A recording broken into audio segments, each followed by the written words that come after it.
Première qualification historique des éléphants de la Côte d'Ivoire pour le tour suivant de la Coupe du Monde. Les éléphants de la Côte d'Ivoire s'imposent 2 buts à 0 face au Curaçao et se qualifient pour les 16e de finale de la Coupe du Monde grâce à un doublé de Nicolas Pepe. Dans un match où les éléphants n'ont pas été totalement convaincants, on verra tout ça dans cette vidéo et on est parti pour l'analyse. Alors le match débute et la Côte d'Ivoire débute très bien son match avec l'ouverture du score très rapide qui arrive dès la 7e minute avec une passe de Yann Diomandé et Nicolas Pepe qui ouvre le score très rapidement dès la 7e minute. La Côte d'Ivoire mène 1 but à 0. Et là, on se dit tous que la Côte d'Ivoire va pouvoir bien gérer son match. La Côte d'Ivoire va pouvoir marcher sur cet adversaire de Curaçao, qui est un adversaire qui est relativement très faible face à la Côte d'Ivoire. Maintenant, ça ne sera pas trop le cas parce que cette équipe de la Côte d'Ivoire va se faire bouger par moment par cette équipe du Curaçao, qui va vraiment avoir beaucoup d'espace dans ce jeu. La Côte d'Ivoire qui n'a pas trop bien convaincu, même en première mi-temps, malgré l'ouverture du score. On a vu une première mi-temps très différente que face à l'Allemagne lors du tour précédent. Et là, la Côte d'Ivoire se met beaucoup dans le dur parce que cette équipe du Curaçao, il n'était pas loin d'égaliser ce but juste avant la deuxième mi-temps.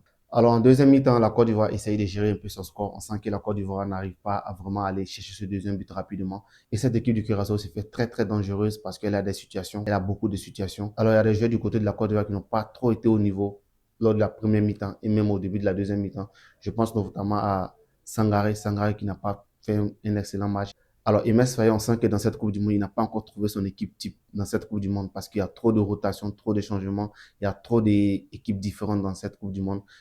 Lors des 3 matchs, il a aligné notamment différents charniers centrales lors du premier match, lors du deuxième match et lors du troisième match. Et c'est aussi dû aux blessures aussi, et même les latéraux aussi. Wilfried Singo, on sait tout ce qu'il a été touché une fois, donc il n'a pas pu être titulaire aujourd'hui. Et il y a aussi Ghislain Konan aussi qui n'a pas été titulaire aujourd'hui. Je ne sais pas s'il est touché, mais c'était Christophe Opéry qui était titulaire à sa place. Il y a eu beaucoup de changements, surtout au milieu du terrain. Alors, je n'ai pas compris pourquoi Chrissy Nao n'a pas été titulaire aujourd'hui. Chrissy Nao qui a été très bon face à l'Allemagne. Je ne sais pas pourquoi il n'a pas été titulaire aujourd'hui. Emes Faye beaucoup dans la rotation. On ne sait pas, il n'a pas encore trouvé son équipe type. Et là, il va falloir trouver son équipe type pour il va falloir trouver son équipe type pour la suite de la compétition parce que c'est très important. Dès le début de cette deuxième mi-temps, il fait un changement. C'est Amad Diallo qui paye les frais. Amad Diallo qui sort. Amad Diallo qui a fait une première mi-temps quand même correcte. Une très bonne première mi-temps, on peut le dire, qui a été très remuant, qui a essayé beaucoup de frappes également, mais qui va céder sa place. On sentait une équipe de Côte d'Ivoire beaucoup dans la gestion, et c'est fut un match vraiment où la Côte d'Ivoire n'a pas trop convaincu de façon globale. Et heureusement que au milieu de cette deuxième mi-temps, le break est fait. Nicolas Pepe dans la surface de réparation frappe limpide 2 buts à 0. Et là, la Côte d'Ivoire se met à l'abri avec ce deuxième but qui va vraiment libérer cette équipe de la Côte d'Ivoire et va gérer son match, va s'imposer 2 buts à 0 et se qualifier pour la première fois au tour suivant de cette Coupe du Monde. Il va affronter probablement soit entre la France et la Norvège. Ça sera probablement face à la Norvège, je pense. Ça sera probablement face à la Norvège, je pense, qui sera un match très compliqué aussi parce que la Norvège a une attaque de feu. Parce que la Norvège a vraiment une attaque de feu. Il va falloir faire très attention, surtout en défense. Aujourd'hui, je n'ai pas été très convaincu par Kosunu et Diomandé parce que je trouve que cette charnière, ça doit être vraiment décidée par Emes Faye, mettre des joueurs vraiment très convaincants. Parce que je ne suis pas trop convaincu par Kosunu, du nom Kosunu. Voilà, je pense qu'il va falloir revoir. Agbadou aujourd'hui n'a pas été titulaire, je ne sais pas pourquoi. J'espère qu'il n'est pas touché.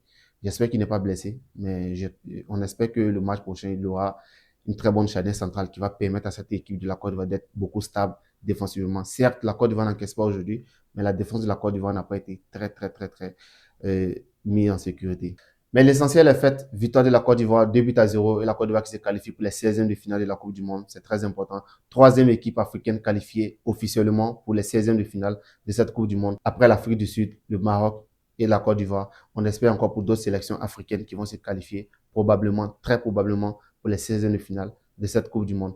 On pense notamment au Ghana, on pense notamment à l'Égypte, on pense probablement aussi au Sénégal qui peut vraiment s'imposer avec un large score et espérer se qualifier parmi les 3 meilleurs, avec aussi la RDC qui peut s'imposer et se qualifier parmi les meilleurs troisièmes aussi. On espère aussi le meilleur pour les autres pays africains et on espère voir une très belle campagne de la Côte d'Ivoire. Pourquoi pas rallier les 8e de finale, pourquoi pas les quarts de finale historiquement, pourquoi pas les quarts de finale, ce qui sera vraiment historique pour la Côte d'Ivoire. Alors, c'était tout pour ce débrief, un petit débrief pour revenir sur le match de la Côte d'Ivoire, une qualification historique très importante. C'est l'essentiel est fait, la Côte d'Ivoire se qualifie pour les 16e de finale de la Coupe du Monde. Très content de cette victoire de la Côte d'Ivoire. Très content de cette victoire de la Côte d'Ivoire et on espère une très bonne campagne et on espère une très bonne suite de campagne pour la Côte d'Ivoire. Alors, merci d'avoir suivi cette vidéo jusqu'à la fin. Et si c'est le cas, laissez un like, ça montre que vous avez aimé la vidéo Et si vous n'êtes pas encore abonné, n'hésitez pas à vous abonner parce qu'il aura beaucoup de vidéos sur cette chaîne.